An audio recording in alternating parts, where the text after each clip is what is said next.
Do you think making money scooping dog poop is crazy? Well, it's not. I'm going to show you how you can make $1,000 a month scooping dog poop. For those of you that don't know who I am, my name is Erica Crouppen, and I'm the owner of Crouppen's Poopin' Scoopin', a dog waste removal business in Michigan. And I'm here to tell you that you can make excellent income as a professional scooper. Now, when I first started my business, I did not start off full-time. I was actually working part-time and full-time at my hospital job that I had been at for quite some time. And I started this just as a side hustle. I was just trying to make some extra income. So that's what I want to focus on in this video. We can do another one where we talk about scaling, growing, employees, eventually leaving your job to go all in on your pooper scooper business. Been there, done that, but let's just hone in on making $1,000 a month and what that looks like. I want to base these numbers off of what my prices are now. Now listen, my prices have changed drastically from when I started the business in 2018 to now, which we're in 2025. The economy, everything has changed. I've learned that you can't price a business like you're operating it as an employee. You have to price as a business. So I want you to listen to the information that I'm going to give you. And if you need to alter it to adjust to your market or to your needs, go ahead and do so. But we're going to base an average subscription price at $100 a month per customer, because that is what my lowest ticket price is. $100 a month, and that is one dog, standard size yard, 1/8 of an acre or less, and we are going out one time a week. So if each customer to us is $100 a month, how many customers are we going to need if we want 10 of them? Drop it in the comments. You're gonna need 10. You're gonna need 10 customers. So we have 10 customers, they're paying us $100 a month. How long is it actually going to take us to service these 10 properties per week? Here in Michigan, a standard size yard usually takes us about 15 minutes. We're in and out within 15 minutes. But you also want to take into consideration your drive time. When you're newer in business, your drive time, for the most part, it's probably going to be a lot further than when you have 100, 200, 300, 400 customers, because that's when you're really building route density.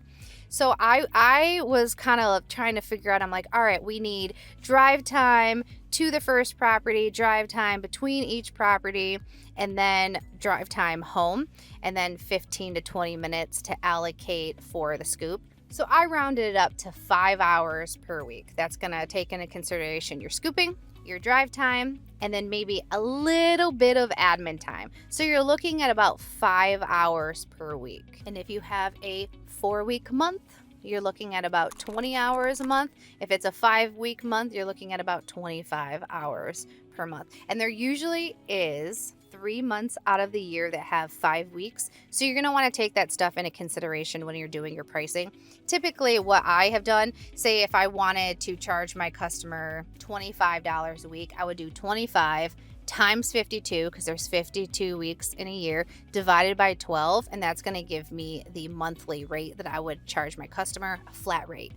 That has seemed to be the easiest for me in my business since we do a flat rate pricing. As for the tools for this business, it's very simple. You need a pooper scooper bucket, some sort of rake, a trash bag, and a disinfectant. And you might be like, Erica, okay, where am I going to find these 10 customers at?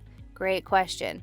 I found my first set of customers on Facebook, posting in Facebook groups, getting people to share my posts that I posted on my business page and then shared onto my personal page. That's how I was able to get my first round of customers. You have to be super intentional with your time. If you don't have money to put into advertisement, if you have money to dump into advertisement, then you can do Facebook ads. But if you don't, organic content, create some type of image that says who you are, what you do, how to get in touch with you, and go into those groups and post. Some weeks will be better than others.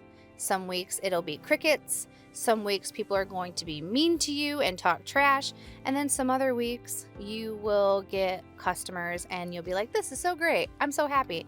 You just have to stay true to your vision and what you want, and understand that sometimes this business can be a slow growing process. You got the customers. You want to keep the customers. How are we going to keep the customers?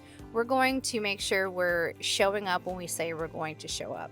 We're communicating with them. We're letting them know that we're on the way. We're letting them know that their scoop has been completed and their gate is secured. If there's any issues in the backyard with like the dog poop, we're going to communicate with them, okay? We're also going to listen to their needs. If there's an issue, we want to answer the phone and we want to have a phone conversation with them if they want to have a phone conversation with us. If they want to talk via text message, talk to them that way. You need to speak your love language of your customer, because keeping them happy and satisfied is what's most important. You're scooping your yard, you're having a great time, you're making your extra $1,000 a month, and you're like, this is great. I hate my day job. I want to do this full time. What does that look like? A typical scooper can scoop, like full-time scooper can scoop anywhere between 125 and 150 houses per week. It just depends how fast you are, the route density, and the size of the yards, and whatever, and like how focused you are, depending on how fast you're going to be able to take care of these yards. At that point, if you have 125 or 150 houses, you're on average charging each customer bare minimum, let's say $100 a month, give or take, plug and play your number. Are you making more money than you are at your other job? Are you able to pay for retirement? Are you able to pay for taxes? Are you able to invest into retirement? These are all factors that I took into consideration before I left my hospital job. I'm like, all right, I'm making more than I was at the hospital. Check. I was able to purchase healthcare and pay for it. Check. I was able to max out mine and my husband's retirement. Check. Let's get the heck out of this hospital. And I know that might be like a little too much, and you're like, whoa. I was just kind of thinking about this. I just want to get maybe my first or 10 customers. The thought of going full time is kind of overwhelming. Like, what do you do with employees?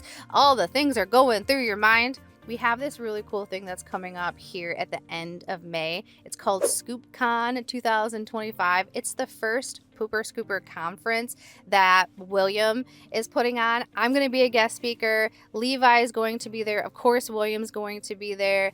Mike, Justin Owens, like you name it. The OGs, the new people are going to be at this conference, and there's going to be a lot of valuable information that we're going to go over. There's going to be the speakers, they're going to deliver, but also in between, when you're talking with the guests and your fellow scoopers, you're going to learn so much information just by hearing like how they run their business, how they were able to get their first 100 customers, how they fired their first employee, all of the things. You know what I'm saying? Like all the little things that go into a business that we really don't think about until we're alone and we're by ourselves and we feel like we might actually pull our hair out. Don't do that. And if you're watching this video and you're like, $1,000 a month, I want to know how to make 6 figures per year, go ahead and click the video up here. This is where I cover growing your business to 6 figures within 12 months.